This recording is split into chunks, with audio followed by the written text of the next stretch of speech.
You know, this is a time of year when kids are excited about the summer ahead. You know, families planning summer vacations, maybe some summer camps. Kids are gearing up for a summer job, maybe.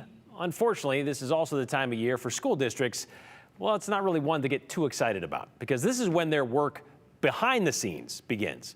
Teacher contracts usually end right along with the school year, and now more than ever, Idaho school districts are struggling to fill positions ahead of next fall. 78 districts combined are unable to fill nearly 900 positions. Why?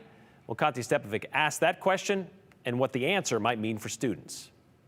For the very first time, the Idaho State Board of Education sent out a survey to Idaho's 115 school districts in recent weeks to get a sense of just how short-staffed they are. Right now, we have 895 current openings across the state in our school district. And I haven't pulled in information from our charter schools yet, but what I'm hearing so far is that it's that they're experiencing similar difficulties. Tracy Bent, Chief Planning and Policy Officer for the State Board of Ed, says they haven't had to conduct a survey like this before, but they did so after hearing that districts were struggling to staff up. Anecdotally, I would say that what I'm hearing is that this is a much higher rate of open positions than they've seen in the past. Even it's a higher rate than they saw last year or the year before. Pool of applicants, in many cases, they receive none,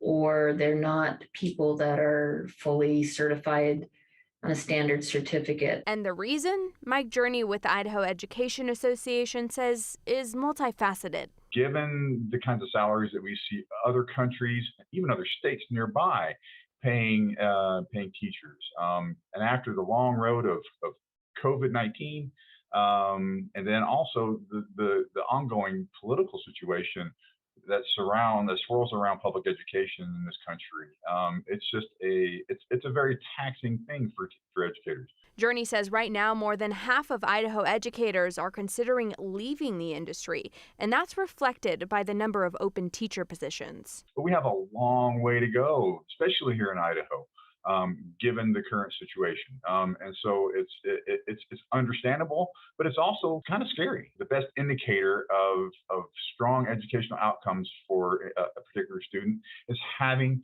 a veteran, well-respected teacher in the classroom. But unfortunately, Bent says beggars can't be choosers, and those veteran educators are becoming not so common. We have an option for school districts to do an alternate route for certification.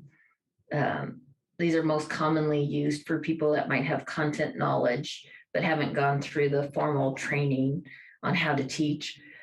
And so they can have a 3-year certificate to get the interim certificate where they can go into the classroom while they receive mentoring and additional training. She says a large majority of new hires are coming from those alternative routes, which means in 3 years, they will likely move on. The other risk is putting people in the classroom because we need bodies that aren't prepared to teach our students. That's what we have to balance when we're looking at solutions is, you know, what's that right solution for still maintaining the quality teachers that we have and trying to entice, people that can be quality teachers.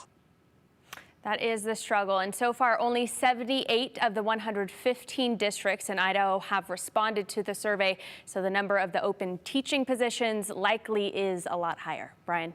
Yeah, well, the thing I'm thinking about here, watching that, is experience goes a long way, which is something they're missing out on.